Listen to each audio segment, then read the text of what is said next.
Hello മക്കളെ, ഷമീം സാറാണ്. അപ്പോൾ ഇതുവരെ +1 അലോട്ട്മെൻ്റ് ഒന്നും ലഭിക്കാത്ത മക്കൾക്ക് ഒരു സന്തോഷ വാർത്ത പറഞ്ഞു തരാൻ വേണ്ടിയിട്ടാണ് ഷമീം സാർ വന്നിട്ടുള്ളത്. വീഡിയോ അവസാനം വരെ നിങ്ങൾ കാണണം, മാക്സിമം ഫ്രണ്ട്സിലേക്ക് ഷെയർ ചെയ്ത് കൊടുത്തോളൂ.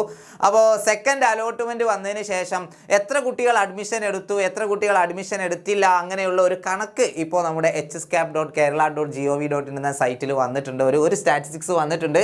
ഇതും പിന്നെ അതിന് മുൻപ് അലോട്ട്മെൻറ്റ് വന്ന ഉടൻ നമ്മുടെ സർക്കാർ പുറത്തിറക്കിയ ഒരു സ്റ്റാറ്റിസ്റ്റിക്സ് ഉണ്ട്. അതിനും കൂടി ചേർത്തിട്ടാണ് ഈ ഒരു സന്തോഷ വാർത്ത നിങ്ങളോട് ഷെയർ ചെയ്യാനുള്ളത്. പിന്നെ ഒരു സ്ഥിരീകരിക്കാത്തൊരു വാർത്തയുണ്ട്, നമുക്ക് നോക്കാം എന്താണെന്നുള്ളതൊക്കെ. അപ്പോൾ തീർച്ചയായിട്ടും മക്കൾ എന്ത് ചെയ്യുക, ഈ വിവരം മാക്സിമം ഫ്രണ്ട്സിലേക്ക് ഷെയർ ചെയ്ത് കൊടുക്കണം. ഈ ഒരു വീഡിയോ മാക്സിമം ഫ്രണ്ട്സിലേക്ക് ഷെയർ ചെയ്ത് കൊടുക്കുക. കാരണം നിങ്ങളെല്ലാവരും ഹാപ്പി ആകും ഈ ഒരു വീഡിയോ കണ്ട് കഴിയുമ്പോൾ. Okay, yes. അപ്പോൾ അതിന് മുൻപ് നിങ്ങളോട് സൂചിപ്പിക്കാനുള്ള മക്കൾ, നിങ്ങൾ +1 ഏത് കോഴ്സ് സെലക്ട് ചെയ്യുകയാണെങ്കിലും ട്യൂഷൻ നിർബന്ധമാണ്. കാരണം 10ാം ക്ലാസ് പോലെ അല്ല +1ഉം +2ഉം. അപ്പോൾ തീർച്ചയായിട്ടും നന്നായിട്ട് പഠിച്ചെങ്കിൽ മാത്രമേ നമുക്ക് +2 കഴിഞ്ഞ് നല്ല ഒരു കോഴ്സിലേക്ക് അല്ലെങ്കിൽ നല്ലൊരു കോളേജിൽ നമുക്ക് അഡ്മിഷൻ കിട്ടുള്ളൂ. അത് നിങ്ങളുടെ മൈൻഡിൽ ഉണ്ടാവണം. ആദ്യം മുതലേ നന്നായിട്ട് എന്ത് ചെയ്യണം, പഠിച്ചു പോകണം. 18ാം തീയതി നമ്മുടെ ക്ലാസ്സുകൾ സ്റ്റാർട്ട് ചെയ്യുമ്പോൾ തന്നെ നമ്മൾ നല്ല കോൺഫിഡൻസിലായിരിക്കണം നമ്മൾ ക്ലാസ്സിൽ ഇരിക്കേണ്ടത്. അപ്പോൾ തീർച്ചയായിട്ടും സയൻസ് ആണ് നിങ്ങൾ എടുക്കുന്നതെങ്കിൽ നമ്മുടെ അഗ്നി ബാച്ച് ഉണ്ട്. ഫുൾ മാർക്ക് സ്കോർ ചെയ്യണമെങ്കിൽ ഇങ്ങോട്ട് കയറി വരാം. ഇവിടെ നമ്മുടെ ഈ വർഷത്തെ റിസൾട്ടൊക്കെ ഇവിടെ കൊടുത്തിട്ടുണ്ട് കേട്ടോ. 20ഓളം കുട്ടികൾക്കാണ് ഫുൾ മാർക്ക് കിട്ടിയിട്ടുള്ളത്. അതായത് 520 ഔട്ട് ഓഫ് 520, 520ൽ 520 മാർക്ക് വാങ്ങിയിട്ടുള്ള 20ഓളം കുട്ടികൾ +1 നമ്മുടെ അഗ്നി ബാച്ചിൽ ജോയിൻ ചെയ്തിട്ട് പഠിച്ചവരാണ്. ആ കൂട്ടത്തിൽ നിങ്ങൾക്ക് വരാൻ വേണ്ടി പറ്റും. ഫുൾ മാർക്ക് അവിടെ നിൽക്കട്ടെ. ഫുൾ A+ വാങ്ങിയിട്ടുള്ള 1000ൽ പരം കുട്ടികളാണ്. ഓൾറെഡി നമ്മൾ പല വീഡിയോസിലും അവരുടെ ഫോട്ടോ ഒക്കെ വെച്ചിട്ട് നമ്മൾ ചെയ്തിട്ടുണ്ട്. അത് വീണ്ടും പറഞ്ഞ് റിപ്പീറ്റ് ചെയ്യുന്നില്ല. അപ്പോൾ തീർച്ചയായിട്ടും എന്ത് ചെയ്യാം, നിങ്ങൾക്കറിയാം നമ്മുടെ ബാച്ചിൻ്റെ പ്രത്യേകത എന്താണെന്നുള്ളത്. അപ്പോൾ ബുദ്ധിപൂർവ്വം നല്ലൊരു തീരുമാനം എടുക്കുക. ഈ ഒരു തീരുമാനം ഉറപ്പായിട്ടും നിങ്ങളെ സന്തോഷിപ്പിക്കും. ഈ ഒരു വർഷം കഴിയുമ്പോൾ നിങ്ങളെ ഹാപ്പി ആക്കും എന്നുള്ളത് എഴുതി വെച്ചോ, ഷമീം സാറിൻ്റെ വാക്കാണ്. ഓക്കെ, അപ്പോൾ ജോയിൻ ചെയ്യാൻ താല്പര്യമുള്ളവർ എന്ത് ചെയ്യുക, താഴെ കാണുന്ന നമ്പറിൽ കോൺടാക്ട് ചെയ്യുക. നിങ്ങൾക്ക് കൊമേഴ്സ് ആണ് താല്പര്യമെങ്കിൽ തീർച്ചയായിട്ടും ജ്വാല ബാച്ചും അവൈലബിൾ ആണ് കേട്ടോ. അവിടെയും അടിപൊളി റിസൾട്ടാണ് നമുക്ക് വന്നിട്ടുള്ളത്. Okay, yes. ഇനി നമുക്ക് നമ്മുടെ ആ ഒരു കണക്കിലേക്ക് വരാം. ഓരോ ജില്ല തിരിച്ചും എത്ര കുട്ടികളാണ് അഡ്മിഷൻ എടുത്തത്, എത്ര കുട്ടികൾ അഡ്മിഷൻ എടുത്തിട്ടില്ല എന്നുള്ള കണക്ക് ഇവിടെ കൊടുത്തിട്ടുണ്ട്. അതായത് പെർമനൻ്റ് ആയിട്ട് ഓരോ ജില്ലയിലും തിരുവനന്തപുരം മുതൽ എല്ലാ ജില്ലയിലെയും കണക്ക് ഇവിടെ കൊടുത്തിട്ടുണ്ട് കേട്ടോ. അങ്ങനെ ആകെ പെർമനൻ്റ് ആയിട്ട് 1,41,229 കുട്ടികൾ പെർമനൻ്റ് ആയിട്ട് മെറിറ്റിൽ എന്ത് ചെയ്തു, അഡ്മിഷൻ എടുത്ത് കഴിഞ്ഞിട്ടുണ്ട്. ടെമ്പററി ആയിട്ട് 83,751 കുട്ടികളും ടെമ്പററി ആയിട്ടും അഡ്മിഷൻ എടുത്തിട്ടുണ്ട്. പക്ഷേ ഫസ്റ്റ് മെറിറ്റ് നോൺ ജോയിൻ അല്ലേ, മെറിറ്റ് നോൺ ജോയിൻ, അതായത് അലോട്ട്മെൻറ്റ് ലഭിച്ചിട്ടും അഡ്മിഷൻ എടുക്കാത്ത മക്കളുണ്ട്. എത്ര പേരാ? 17,294 കുട്ടികൾ അലോട്ട്മെൻറ്റ് ലഭിച്ചിട്ടും എന്ത് ചെയ്തില്ല, താൽക്കാലികമായിട്ടോ അല്ലെങ്കിൽ സ്ഥിരമായിട്ടോ അഡ്മിഷൻ എടുത്തിട്ടില്ല. അതിനർത്ഥം ഇത്രയും സീറ്റുകൾ എന്ത് ചെയ്യും, ഇനി അടുത്ത അലോട്ട്മെൻറ്റിലേക്ക് പോകും.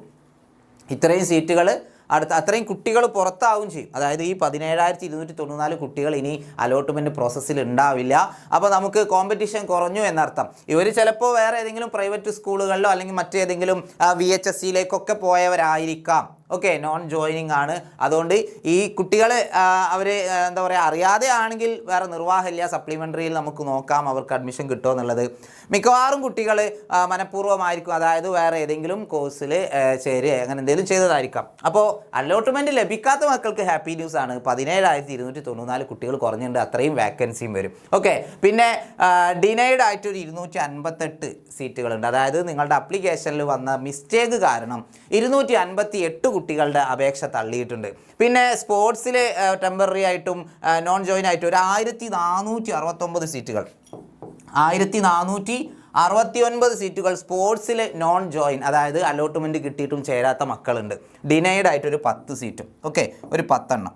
ഓക്കെ, അപ്പോൾ ഈ താഴെ എഴുതിയിട്ടുള്ള അത്രയും സീറ്റുകൾ ഇനി നമുക്ക് തേർഡ് അലോട്ട്മെൻറ്റിൽ വരുന്നതാണ്. അതുകൂടാതെ ഓൾറെഡി ഒരുപാട് വേക്കൻസി ഉണ്ടെന്ന് പറഞ്ഞിരുന്നല്ലോ.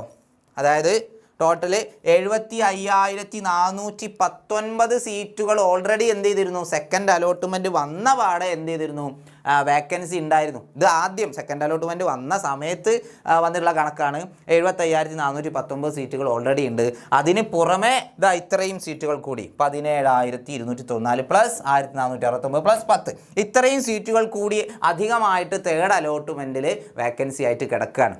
ഓക്കെ, അപ്പോൾ ഒരു സംശയം ഉണ്ടാവും, സാർ നേരത്തെ പറഞ്ഞിരുന്നല്ലോ ഇത്രയും സീറ്റുകൾ വിവിധ കമ്മ്യൂണിറ്റിയിലായിട്ട് കിടക്കുന്നല്ലേ, അതുകൊണ്ട് നമുക്ക് എന്തെങ്കിലും പ്രയോജനം ഉണ്ടാവുമോ എന്നുള്ളത് അല്ലേ? തീർച്ചയായിട്ടും പ്രയോജനമുണ്ട്.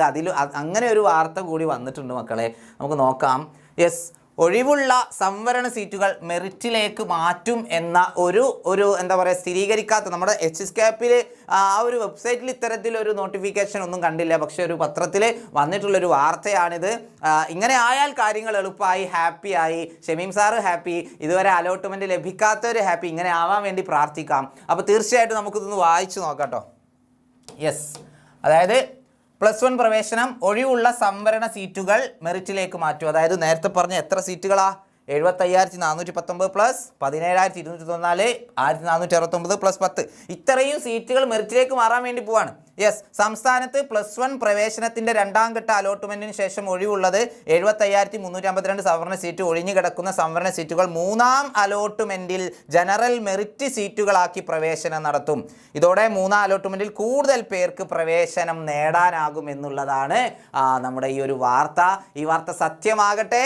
ഇതുവരെ അലോട്ട്മെൻറ്റ് ലഭിക്കാത്തവർക്ക് എല്ലാവർക്കും 3rd അലോട്ട്മെൻറ്റിൽ തന്നെ അഡ്മിഷൻ ലഭിക്കട്ടെ, അലോട്ട്മെൻറ്റ് ലഭിക്കട്ടെ, ഇഷ്ടപ്പെട്ട സ്കൂളിൽ ഇഷ്ടപ്പെട്ട കോഴ്സ് പഠിക്കുവാനുള്ള ഒരു അവസരം കിട്ടട്ടെ എന്ന് തന്നെ നമുക്ക് പ്രാർത്ഥിക്കാം. അപ്പോൾ സാധാരണ ഈ ഒരു തീരുമാനം ഇല്ല എങ്കിൽ എന്താ ചെയ്യുക? അതായത് 3rd അലോട്ട്മെൻറ്റിലും സംവരണ സീറ്റിൽ അങ്ങനെ തന്നെ നിലനിൽക്കുകയാണെങ്കിൽ അതിന് ശേഷം വന്ന് സപ്ലിമെൻ്ററി അലോട്ട്മെൻറ്റ് വരെ വെയിറ്റ് ചെയ്യണം. അതായത് 18ാം തീയതി സ്കൂളിൽ ക്ലാസ്സൊക്കെ തുടങ്ങും. പിന്നെ ഈ മന്ത് ലാസ്റ്റ് വീക്കിൽ 27ാം തീയതി 28ാം തീയതിയോ എങ്ങാനുമാണ് സപ്ലിമെൻ്ററി അലോട്ട്മെൻറ്റ് സ്റ്റാർട്ട് ചെയ്യുക. അതിൻ്റെ 1ാം അലോട്ട്മെൻറ്റിലായിരിക്കും എന്ത് ചെയ്യുക, ഇങ്ങനെ ഒരു തീരുമാനം ഉണ്ടാവുക. പക്ഷേ 3rd അലോട്ട്മെൻറ്റിൽ തന്നെ ഇങ്ങനെ ഒരു തീരുമാനം എടുക്കാൻ വേണ്ടി ഗവൺമെൻറ് പോവുകയാണ്. അതുകൊണ്ട് ഇത് വളരെയധികം സന്തോഷകരമായിട്ടുള്ളൊരു വാർത്തയാണ്. ഈ ഇത്രയും സീറ്റുകൾ ജനറൽ മെറിറ്റ് സീറ്റ് ആകുമ്പോൾ എല്ലാവർക്കും എന്ത് ചെയ്യും, സീറ്റ് കിട്ടും, അലോട്ട്മെൻറ്റിൽ കിട്ടുമെന്ന് തന്നെയാണ് ഷമീം സാർ പ്രതീക്ഷിക്കുന്നത്. അപ്പോൾ ഈ ഒരു വിവരം നിങ്ങൾക്ക് ഹാപ്പി ആയെങ്കിൽ, നിങ്ങൾ സന്തോഷത്തിലാണെങ്കിൽ തീർച്ചയായിട്ടും എന്ത് ചെയ്യുക, താഴെ എന്താ പറയുക ചിരിക്കുന്ന ഇമോജികളൊക്കെ ഇങ്ങോട്ട് പോരട്ടെ. മാക്സിമം ഫ്രണ്ട്സിലേക്ക് ഒരു വിവരം നിങ്ങൾ ഷെയർ ചെയ്ത് കൊടുക്കുക. ഇതേപോലെ നിങ്ങൾക്ക് ഇൻഫോർമേറ്റീവ് ആയിട്ടുള്ള ഒരുപാട് വീഡിയോസ് ഇനിയും വരും. നിങ്ങളെല്ലാവരും ചാനൽ സബ്സ്ക്രൈബ് ചെയ്തിട്ടുണ്ടാവണം. അപ്പോൾ വീണ്ടും കാണാം. അതുവരെ ടാറ്റ, ബൈ ബൈ.